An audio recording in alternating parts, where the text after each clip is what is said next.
ये कहानी है 2014 की, जो फिल्म इंडस्ट्री के जाने माने डायरेक्टर क्रिस्टोफर नोलन ने अपनी ब्लॉकबस्टर फिल्म इंटरस्टेलर में बहुत सारे स्पेस कंसेप्ट्स के बारे में इंफॉर्मेशन दी, जैसे कि black holes, worm holes, alien planets.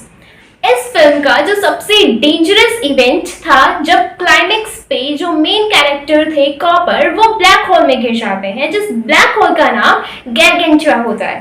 अब ये ब्लैक होल उनके अकॉर्डिंग हमारी गैलेक्सी में प्रेजेंट है। अब उस मूवी से हमें थोड़ा हिंट मिलता है ब्लैक होल्स के बारे में, क्योंकि वो मूवी बहुत ज़्यादा एक्यूरेट थी, बिकॉज उसमें साइंटिफिक डेटा, साइंटिफिक इंफॉर्मेशन का यूज़ करके साइंटिस्ट की भी हेल्प ली गई थी।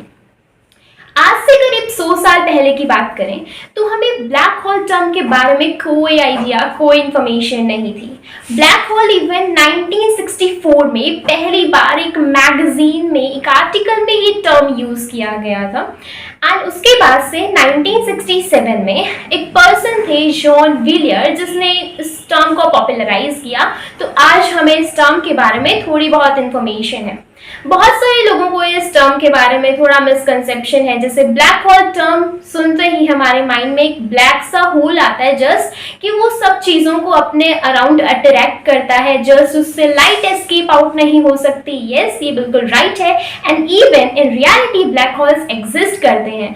कुछ स्टडीज ये भी बताती हैं कि ब्लैक होल्स इतनी स्मॉल साइज का होता है, like the size of an atom, जिसको हम देख भी नहीं सकते, प्रिमोर्डियल ब्लैक होल जिसे बोलते हैं। एंड उसमें डेंसिटी, ग्रेविटी इतनी ज्यादा होती है कि वो सभी चीजों को अपने अराउंड अट्रैक्ट करते हैं। स्टार्टिंग की बात करें तो ब्लैक होल्स के बारे में, उसकी डिस्कवरी कैसे हुई, तो उसके बारे में डिस्कशन करें तो ब्लैक होल्स के बारे में सबसे पहले इंफॉर्मेशन देने वाले साइंटिस्ट थे अल्बर्ट आइंस्टाइन, जिन्होंने अपनी थियोरी ऑफ रिलेटिविटी में इसे एक्सप्लेन किया। इवन अल्बर्ट आइंस्टाइन को भी थियोरेटिकली ये पता था कि ब्लैक होल्स एग्जिस्ट करते हैं, बट प्रैक्टिकली उन्हें ये यकीन नहीं था, उन्होंने देखा नहीं था कि ब्लैक होल रियली एग्जिस्ट करते हैं। उसके बाद में अगर अल्बर्ट आइंस्टाइन की बात करें तो थ्योरी ऑफ रिलेटिविटी में दो पार्ट्स होते हैं, general theory of relativity and special theory of relativity.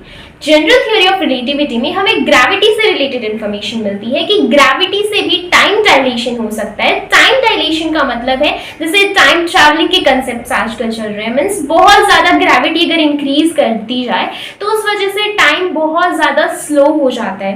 And even जो स्पेशल थ्योरी ऑफ रिलेटिविटी है उसमें बताया जाता है कि मान लीजिए आप किसी स्पेस क्राफ्ट में बैठे हैं और यूनिवर्स में बहुत ज्यादा तेज स्पीड से रिवॉल्व कर रहे हैं, और इवन मोर अंडरस्टैंडिंग के लिए लाइट से भी तेज स्पीड में रिवॉल्व कर रहे हैं। एक्चुअली इतना पॉसिबल नहीं है, बट अगर आप रिवॉल्व कर रहे हैं तो रिलेटिव टू द पर्सन जो अर्थ पे है, उसका टाइम जिस स्पीड से चलेगा, आपकी वॉच का टाइम बहुत ज्यादा स्लो हो जाएगा। एंड रिलेटिव टर्म यूज करना बहुत इंपॉर्टेंट है, बिकॉज आपको लगेगा that time is normal, but the speed of time is very very slow in that case, means speed से ही अफेक्टेड होता है। ग्रेविटी की बात करें, अगर किसी भी चीज की ग्रेविटी बहुत ज्यादा इंक्रीज कर दी जाती है, तो जैसे कि ना सिर्फ फिजिकल ऑब्जेक्ट्स बल्कि लाइट, साउंड और ये सब भी चीजें उससे अफेक्ट होती हैं एंड उससे अट्रैक्ट होके जैसे कि ब्लैक होल्स का फॉर्मेशन होता है, वो भी इसी कंसेप्ट पे बेस्ड है।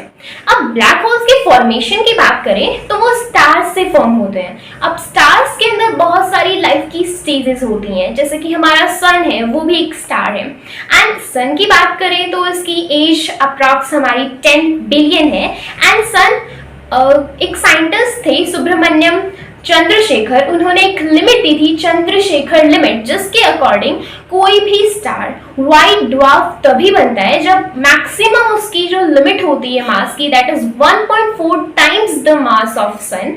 एंड क्योंकि जो सन का मास है वो इससे बहुत कम है, तो वो नॉर्मली व्हाइट ड्वार्फ बनेगा, वो कोई ब्लैक होल नहीं बनने वाला। So thanks to that.